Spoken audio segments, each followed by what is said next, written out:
guys! So for today's video, umaati ka bang lip swatch na naman tayo?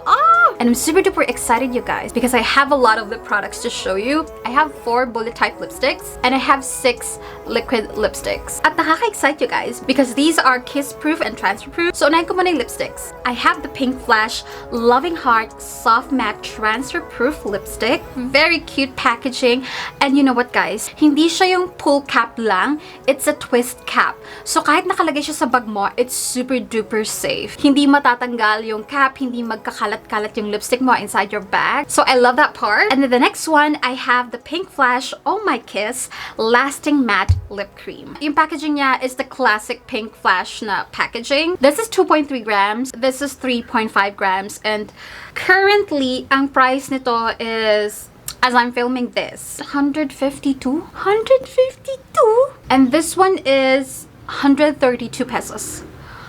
132 pesos.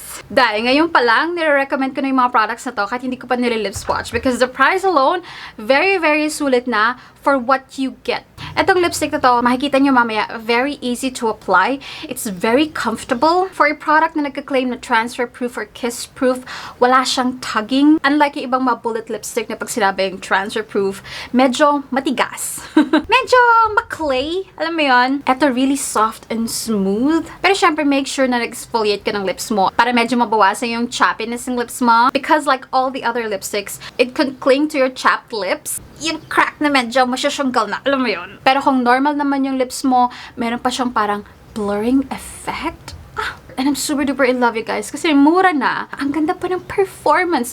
You will see later. Okay, let's start with the lip swatch muna ng bullet lipsticks before I go to the liquid lipsticks. For the lipsticks, you guys, I only have 4 shades. I'm not sure if they have other shades pa. Kasi ito yung parang una ko nakita. But I will link everything down below in case you're interested. First shade is called NU01. So this is NU01. Swatch at the back of my hand. Watch how smooth yung application.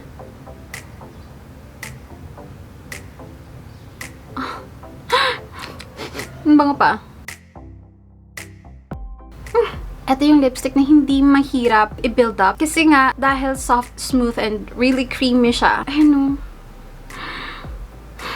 Tingnan nyo guys, para siyang may blurring effect. This is kiss proof, this is transfer proof. Pero once you applied it, you have to wait for a couple of minutes para mag-fully set siya, para maging transfer proof, kiss proof siya. Okay, araw mo na ako while waiting. So this is NU01. So it's been a couple of minutes. Tingnan natin.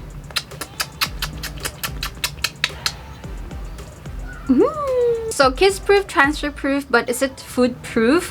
If you're going to drink coffee, water, or drinks na may straw, wala kang magiging problema. If you're going to eat using utensils like fork, like yung mga very demure, very cutesy patootie, very mild and gentle lang na pagkain, wala kang magiging problema. It's going to stay on, it's going to last. But this is not the kind of lipstick na pang bardagulan, yung pang kagat ng burger, like pang kagat ng pizza, like oily food, like pang hot pot, pang samgyup. Ma-oily yun at makalat, so asahan mo matatanggal siya, lalo na sa middle part. You're going to have to reapply. No, don't just reapply.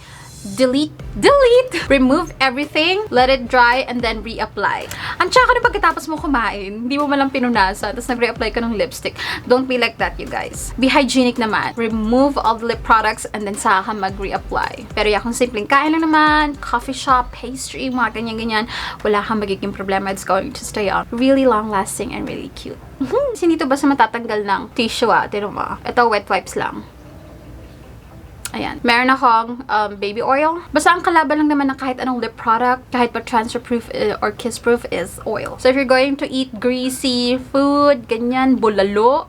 Next shade that I have is NU02. NU02, swatch at the back of my hand. Si NU01 pala is on the nude side, pero para siyang pinky peach, pero majority is pink. Si NU02 is also pinky peach, but more on the peachy side. So this is NU02. Very nice for everyday, lalo kung bagay sa'yo yung mga peachy pink, but more on the peachy side. Next shade is NU03. It has a little bit of parang watermelon pink vibe. Alam niyo yun? Bakit may salitang watermelon ba? Hindi siya yung parang like yung solid pink. It's pink, pero parang meron pa rin siyang konting hint of parang red brown. Just a little bit. Another perfect shade na pang everyday. Really subtle pink. Very sweet. Very nakakalampot ng features. Last shade for the lipsticks, we have the PKO2. This is PKO2 at medyo hawig siya ni NU03, but the difference is mas matingkad si PKO2. Mas vibrant and mas out there yung pagka-pink niya. Ito yung deep enough to be used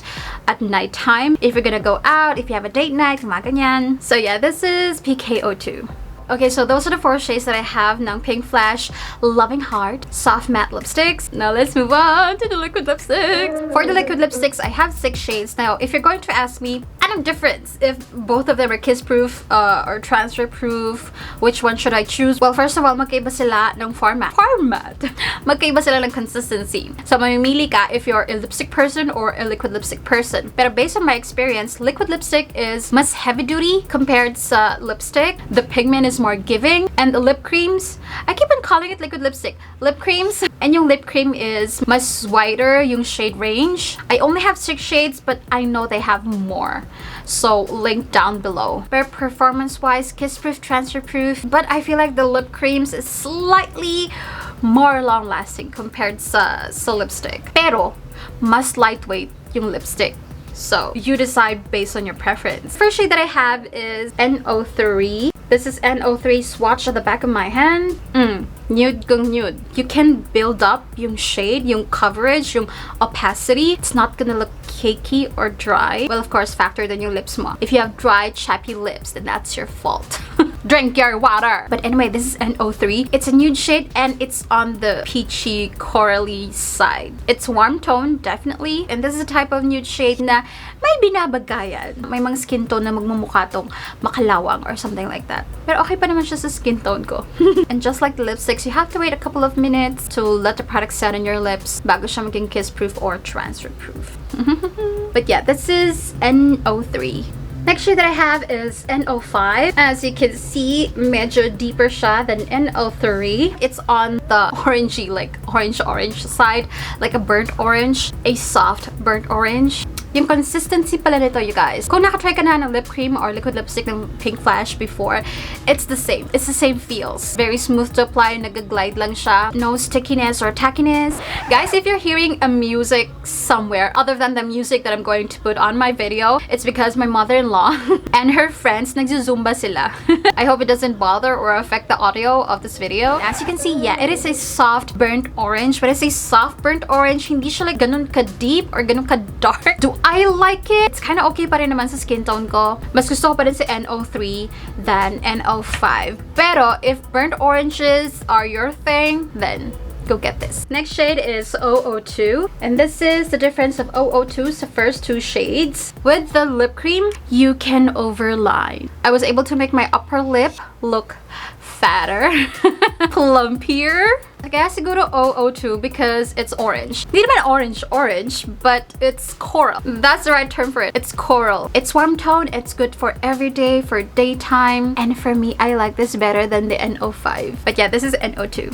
Next, we have the PO1, and I think you have an idea now. We're on the pink family na. So this is PO1, and yep, pink. Na parang feeling ko merong a little bit of magenta undertone. Anyway, this is PO1, and in person, you guys, it's a deep pink with a red-brown undertone. It's very warm. It's not a blue tone pink family. You can use this for daytime or for nighttime. It's also perfect. If you want pink, pero ayaw mo nung sumisigaw na pink, and if you also want red, pero ayaw mo rin nung sumisigaw na red, this is like the perfect balance. So yeah, this is PO1. Next shade, you guys, is RO2. Nasa red na tayo. So this is RO2. Very deep, you guys. There's only one way to describe this shade. That is a wine red. A deep wine red. It's like a vampy red, very sexy. This is perfect for nighttime, but you can also use this at daytime. Just make sure that everything else is plain. You have minimal eye makeup, you have a subtle blush. Actually, kahit wala kang foundation, kahit wala kang any makeup at all, just this one, you're good to go. If you're gonna go to a grocery or even if you're gonna go to work, you do you. I love it so much.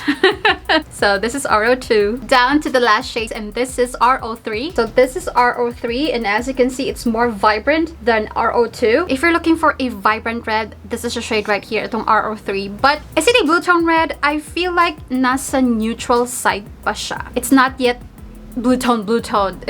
Hindi siya like super warm tone, hindi siya like super blue tone, so I'm gonna settle for neutral. Pero papasa na siya as one of the varieties of Taylor Swift red. I like it, but it's not like my super favorite. Mas gusto ko pa rin talaga si RO2. Pero if you're into this shade, then go get it, because it's a really nice, vibrant red shade. Alright, so yeah, we are done with the lip swatch, you guys. Again, I'm going to link everything down below, but highly recommended itong mga PINKFLASH lip products that I got. PINKFLASH Loving Heart Soft Matte Lipstick and the PINKFLASH OhMyKiss Lasting Matte Lip Cream. Sana nag-enjoy kayo sa lip swatch natin, so don't forget to subscribe. Thank you so much, guys, and I'll see you in my next one. Bye bye.